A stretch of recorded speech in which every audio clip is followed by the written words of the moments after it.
Hello and welcome to episode 6 of the XiansAtWork Morning Minutes podcast. The goal of the show is to help you stay connected and aligned with God as you work through this day. This episode is for the week beginning April 8, 2014. I am Dr. Mike. It's great that you're with us, and let's get on with it and right into our opening prayer. God, I am your created child. Thank you for the gift of today and that I have the opportunity to glorify you with my thoughts, words, and deeds. I pray that I will stridently and joyfully live out the purpose that you've set before me. And I ask you to forgive my sins and continually speak to my heart. Amen. And let's spend a moment talking about your day and a few motivational thoughts to keep in mind. Does it seem to you like some people have all the luck? That everything seems to go their way and there's nothing left for you? Or perhaps, when considering a business proposition, you clearly see the risks and have more trouble seeing through to the benefits and wins? This could mean that you view the world from a scarcity point of view, instead of prosperity. Yes, there are some people out there that are just plain lucky, and the world is their oyster. But that doesn't mean the rest of us have to settle for second best. God has put enough out there to satisfy all our true hungers. But we have to work for it. We all have abilities, we just have to uncover them and apply them. Here's a money example in the difference in scarcity and prosperity views. Let's say you're booking a cross-country trip on an airplane. You'll be in the air for at least 6 hours. What seat do you choose? The one in coach for X dollars, or the one in first class for 5X dollars? Say $500 or $2,500. Regardless of how much money you have in your wallet, how you feel about spending money is the point. If you say $500, you may be feeling a sense of lack, that $2,000 is a lot of money and not worth wasting because you'll never see it again. If you say $2,500, you may be feeling a sense of potential and that the $2,000 will come back to you in another way at another time. I can't tell you whether it's right or wrong for you to buy a coach seat or the first class seat. I know that if I had the budget, I would definitely choose first class, because who really wants to be uncomfortable for 6 hours when the means to change your situation is in my hands? What I can tell you is that there are a lot of people out there ready to remind you about scarcity and lack. If you're listening to this podcast, it means that you believe in opportunity and making change. So probably you're quite tired of hearing the negative messages of the world. Hey, you can be whoever you want to be. You also need to hear that other people are being successful at becoming their full self and reaching their important goals. Those stories are out there too. I wish I had more opportunity to bring them here right into the podcast, but that's a different kind of show. But I'm sure that a quick search on the internet will surely provide fruitful for you and give you lots to look at and hear about. So here's your homework. Find your positive message and inspiration. Resist the temptation to focus on lack. Respect that life is not out there to serve you with steaks and fine wine, but it's not out there to rip you apart either. Get yourself around positive people and people that are succeeding in their own goals. See yourself as you are and never give up. Your ceiling is as high as you want it.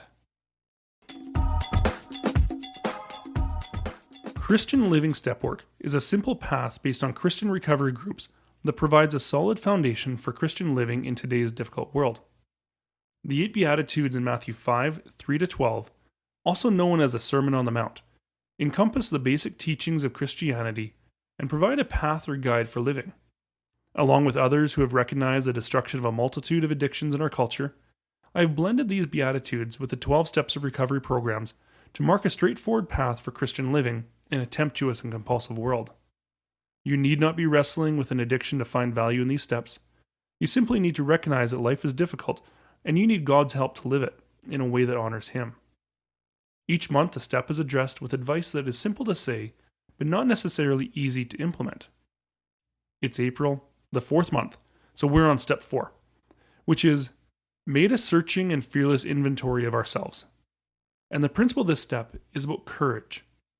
The grounding text from Galatians 6, 3-5 is, "For if anyone thinks he is something when he is nothing, he deceives himself. But let each one examine his own work, and then he will have the reason for boasting in regard to himself alone, and not in regard to another. For each one shall bear his own load." And this week, consider that the truth hurts and it can set you free. It takes a lot of courage to look at the truth of ourselves, to see our strengths and our faults, to hold them to the light of day, not in judgment, but in acknowledgement. We must do this so that we fully and intimately know ourselves.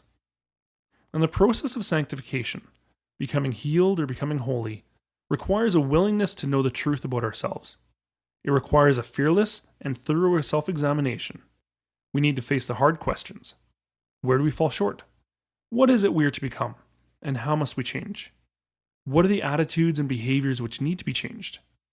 Our ability to rationalize our behavior creates a veil of self-deception, and this step pierces this veil, which is often painful but necessary. The first aspect of self-examination is becoming fully willing to undertake that examination. Are you ready? If not, what's holding you back? My suggestion is that you write those concerns down, and in line with step 3, pray about them daily until you feel God's direction to proceed. And warning, chances are you'll feel His urging pretty quickly, so get ready.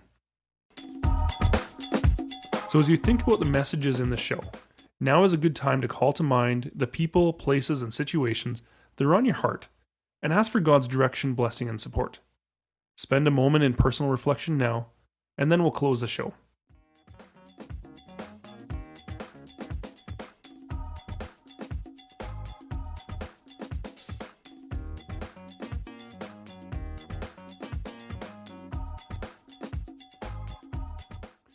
Let's close in prayer. As you think of your day today and what it will hold, I pray that you will have the strength, courage, and conviction to hold tight to Christ, remain free of sin, and serve according to your calling. May God's peace be with you. Amen. Thank you so much for listening.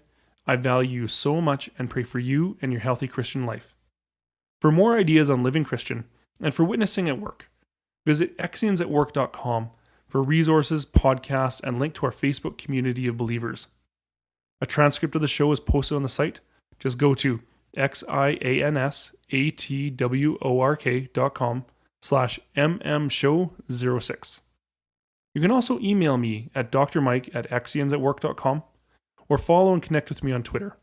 My handle is @XiansAtWork. If you like what you heard today on this free podcast and want to do something nice, go to iTunes and leave an honest review and rating. 5-star ratings help us rise in the rankings and be more visible and accessible to people like you looking for a boost to their day. So that's it. Show's over. We're all done. You know we're called to be salt and light, so go shine and be known. Today's show was brought to you by Supernatural Airbrush. This is a curated site helping airbrush artists develop their skills and their business. You can visit the site at www.supernaturalairbrush.mycreativehq.com. Supernatural Airbrush is also a digital missions initiative of XiansAtWork and is finding new ways to get the message of Christ to pre-Christians through digital means.